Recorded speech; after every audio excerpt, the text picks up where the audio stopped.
নওগাঁর ধামইরহাটে ১০ বছরের এক শিশু শিক্ষার্থীকে বলাৎকারের অভিযোগে মমিনুল হক নামে এক মাদ্রাসা শিক্ষককে আটক করেছে পুলিশ। অভিযুক্ত মমিনুল হক পত্নীতলা উপজেলার বড়ইল এলাকার ফারুক হোসেনের ছেলে।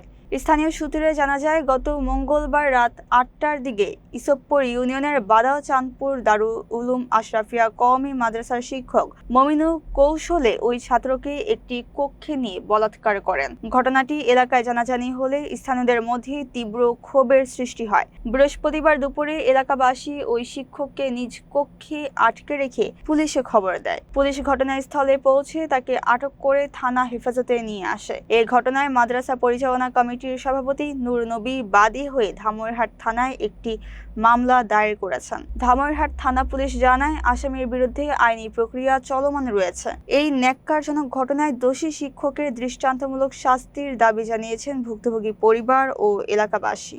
ওই মাদ্রাসার যে শিক্ষক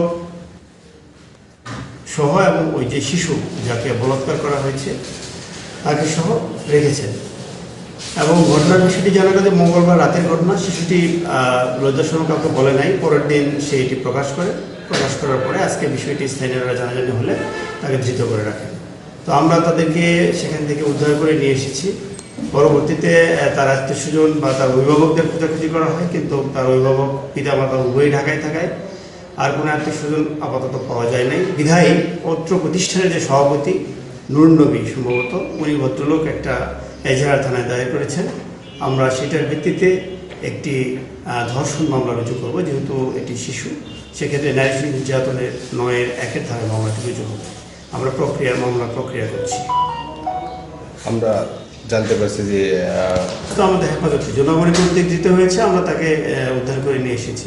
বর্তমানে সে আমাদের হেফাজতে আছে। সে কি আটক করা হয়েছে? হ্যাঁ, অ্যারেস্ট।